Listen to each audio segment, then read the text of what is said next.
जब ये मौसम बदलता है, जैसे गर्मी से सर्दियाँ आती हैं या फिर सर्दी से गर्मी आती है, तब एक चीज़ बहुत ज़्यादा परेशान करती है और वो है एलर्जी। ख़ास तौर पर इस मौसम में अगर आपको बार बार सर्दी, ज़ुकाम, खुजली या फिर सांस लेने में परेशानी हो रही है तो मतलब आप एलर्जी के शिकार हैं। कई बार आम इस्तेमाल होने वाली दवाइयाँ काम नहीं करती या आप इनका बहुत ज़्यादा इस्तेमाल करने लगते हैं। ये खतरनाक है।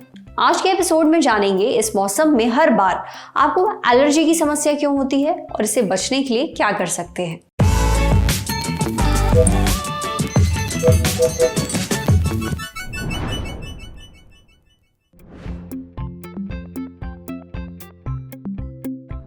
जब भी मौसम चेंज होता है, जैसे गर्मी से ठंड आती है या ठंड से गर्मी आती है, ये देखा जाता है कि डिफरेंट टाइप की एलर्जीज़ ज़्यादा कॉमन हो जाती हैं। हमें इमरजेंसी डिपार्टमेंट में हमारे पास ज़्यादा एलर्जी के केस आने लगते हैं। ये एलर्जीज़ सांस से रिलेटेड हो सकती है, जैसा कि हम देखते हैं allergic rhinitis, allergic sinusitis, allergic pharyngitis, allergic bronchitis, like things. इसमें bronchial asthma, allergic bronchial asthma. Now मौसम चेंज होने पर कुछ एनवायरमेंटल चेंजेस होते हैं, जैसे कि पोलिनेशन, एक्सेसिव पोलन फॉर्मेशन और पोलन फॉर्मिंग सीजन, ये चेंज ऑफ सीजन के साथ में अटैच्ड है। फ्लावरिंग प्लांट्स के पोलन से कई लोग एलर्जिक होते हैं और ये लोग पोलन्स के एक्सपोजर की वजह से एलर्जी इनके अंदर पैदा होती है। दूसरा रीज़न होता है inversion of temperature, that is जब भी एनवायरनमेंट नीचे का ठंडा होता है तो नीचे की एयर जो हमारे अर्थ के साथ में ज़्यादा अटैच्ड है वो एयर डेंस हो जाती है और ऊपर की एयर वार्म हो जाती है। इससे जो पार्टिकुलेट मैटर हैं वो सारे नीचे की लेयर में आ जाते हैं, सर्कुलेट करने लगते हैं। इन पार्टिकुलेट मैटर के साथ में पोलन्स वगैरह भी होते हैं जो एलर्जी प्रोड्यूस करते हैं। तो ये भी एक वजह होती है चेंज ऑफ सीजन के साथ में ज़्यादा एलर्जिक केसेस होने की।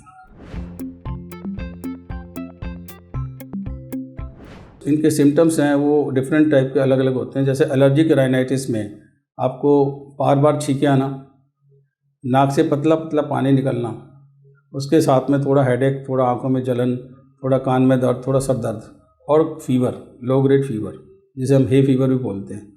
ये सिम्टम्स एलर्जिक राइनाइटिस के होते हैं, नाक की एलर्जी के। इसके अलावा गले की एलर्जी में burning sensation in the throat, जलन पे गले के अंदर जलन वगैरह भी साथ में हो सकते हैं।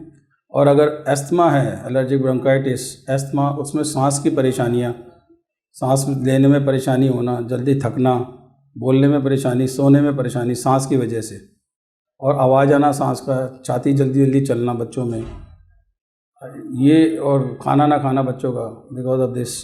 तो ये सिम्टम्स हैं एलर्जिक एस्थमा के। जिस एलर्जन से अगर आपको पता है कि मुझे इस चीज़ से एलर्जी है, उस चीज़ को अवॉइड करना पड़ेगा। जैसे फ्लावरिंग सीजन में बाहर जाने में आपको मास्क लगाना पड़ेगा, N95 मास्क, वो उससे आप थोड़ा प्रोटेक्शन पा सकते हो। या जा ही ना, अवॉइड करें बाहर निकलना, ख़ासतौर पर जब पोल्यूशन ज़्यादा हो। अचानक ठंड बढ़े तो आप ठंड से भी बचाव करें, वो भी ज़रूरी है। उसके अलावा आप फ्रीक्वेंटली फेस वॉश कर सकते हैं और एलर्जी की दवाइयाँ हैं वो डॉक्टर से कंसल्ट करके आप एंटी एलर्जिक मेडिकेशन ले सकते हैं। नाक में डालने की ड्रॉप्स ही आती हैं एंटी एलर्जिक, और दवाई टैबलेट्स भी होती हैं। इसके अलावा we have like allergic sinusitis, जिसमें थोड़ा लंबा जुकाम खांसी चलता है और इसमें भी हमें मेडिकल ट्रीटमेंट देने की ज़रूरत पड़ती है। अगर ये सारे में से कोई भी सिम्टम्स हैं तो आपको हमारे फिजिशियन से या चेस्ट एक्सपर्ट से कंसल्ट करना चाहिए। इसके लिए एक नेबुलाइजेशन थेरेपी है, जिसमें हम दवाई एक डाल के उसको नेबुलाइज करके बार बार मरीज़ को देते हैं, नेबुलाइजेशन। उसके अलावा टैबलेट्स भी हैं, कुछ स्टीरॉयड ट्रीटमेंट है वो भी हम temporary for the time being देते हैं, वो हमारे को एस्थमा कंट्रोल के लिए ज़रूरी है। ये सारी बातें ठीक हैं, ट्रीटमेंट आसान है, but serious life threatening illness ना हो उसके लिए आप पहले ही डॉक्टर के पास जाएँ, ये ज़रूरी बातें हैं। और उसके अलावा आप फूड अच्छा, फल फ्रूट ज़्यादा खाएं, न्यूट्रिशियस डाइट लें, राइट, धुएं से बचें और स्मोकिंग ना करें। एक एलर्जन को स्मोकिंग नहीं करनी होती, ये बहुत इंपॉर्टेंट इशू है। अगर इन सब बातों का आप ध्यान रखेंगे तो आप डेफिनेटली एलर्जी से बच सकते हैं और औरों को भी आप एजुकेट कर सकते हैं। हर साल आपको इसी मौसम में एलर्जी क्यों हो जाती है, ये तो आपको समझ में आ ही गया। डॉक्टर साहब ने जो टिप्स बताई हैं उन्हें फॉलो करिए, आराम मिलेगा। अब बढ़ते हैं सेहत के अगले सेगमेंट की तरफ, तन की बात। जानिए पीरियड्स के दौरान अक्सर आपका हाजमा क्यों बिगड़ जाता है और गैस क्यों ज्यादा बनने लगती है।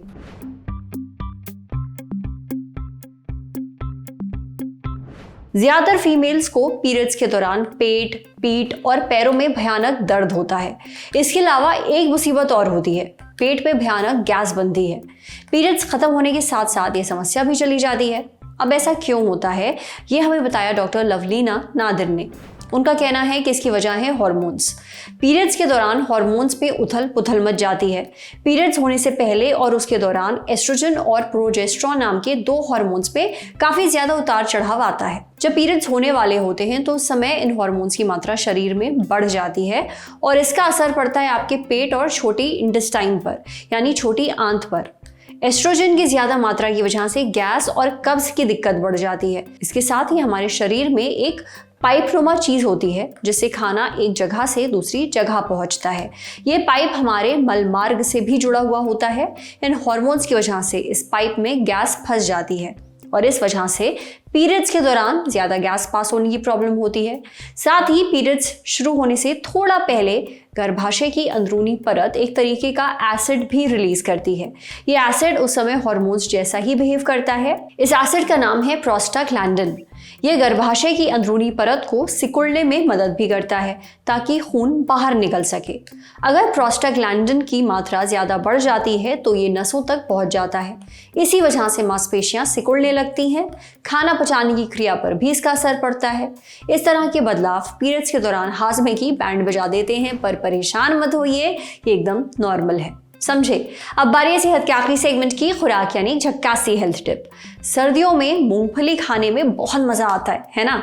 आपके लिए गुड न्यूज है, सिर्फ टेस्ट ही नहीं, मूंगफली आपकी सेहत के लिए भी कमाल चीज है। जानिए इसके फायदे। सर्दियों की शुरुआत हो चुकी है और इस मौसम में कंबल के अंदर घुसकर मूंगफली नहीं खाई तो फिर क्या ही किया। इस मौसम में हर जगह आपको मूंगफलियां बिकती हुई दिख जाएंगी। मूंगफलियों को सर्दियों का एक हेल्दी स्नैक कहें तो ये बात गलत नहीं होगी, क्योंकि इनमें ढेर सारे पोषक तत्व होते हैं। सर्दियों में मूंगफली सिर्फ टेस्ट के लिए नहीं, सेहत के लिए भी खानी चाहिए। इसके बारे में न्यूट्रिशनिस्ट लवनीत बत्रा ने अपने इंस्टाग्राम पोस्ट पर बात भी की है। लवनीत बताते हैं कि मूंगफली में 20 तरह के अमीनो एसिड होते हैं, जिसमें से एक है अर्जिनाइन। ये अमीनो एसिड शरीर को प्रोटीन बनाने और ब्लड सर्कुलेशन में मदद करता है, इसलिए मूंगफली प्रोटीन का अच्छा सोर्स है और बच्चों के शारीरिक विकास में मदद करती है मूंगफली। साथ ही मूंगफली में होता है मोनो अनसैचुरेटेड फैट। ये शरीर में उन हार्मोन्स को एक्टिव कर देता है जो खाना खाने के बाद पेट भरने वाली फीलिंग का मैसेज देते हैं, जिससे हमें जल्दी भूख नहीं लगती और पेट देर तक भरा हुआ रहता है। इसके अलावा मूंगफली में विटामिन B3 भी होता है जो स्किन को जवान बनाए रखने में मदद करता है और झुर्रियां भी बहुत जल्दी नहीं पड़ती हैं। मूंगफली में मौजूद फाइटोस्टेरॉल तत्व कैंसर के खतरे को 50% तक कम करने में मदद कर सकते हैं। जिन लोगों को चीजें याद रखने में दिक्कत होती है उन्हें मूंगफली जरूर खानी चाहिए, क्योंकि इस पे नाइयासिन और रेसवेराट्रॉल जैसे केमिकल्स और विटामिन E भी होता है। ये सभी अल्जाइमर्स के खतरे को कम करने में मदद कर सकते हैं। प्रेग्नेंट महिलाओं को भी मूंगफलियां जरूर खानी चाहिए, क्योंकि ये फोलेट का एक अच्छा सोर्स है जो कि गर्भ में बच्चे के दिमाग के विकास के लिए जरूरी भी है। पर हाँ, अति तो किसी भी चीज की अच्छी नहीं होती, तो मूंगफली खाइए पर सही मात्रा में, नहीं तो गैस की समस्या भी हो सकती है। आज सेहत पर इतना ही। अगर आप एक डॉक्टर हैं, हमसे कुछ शेयर करना चाहते हैं, तो जो ईमेल आईडी इस वक्त आपको अपनी स्क्रीन पर दिख रही है उस पर हमें एक मेल भेज दीजिए। शुक्रिया।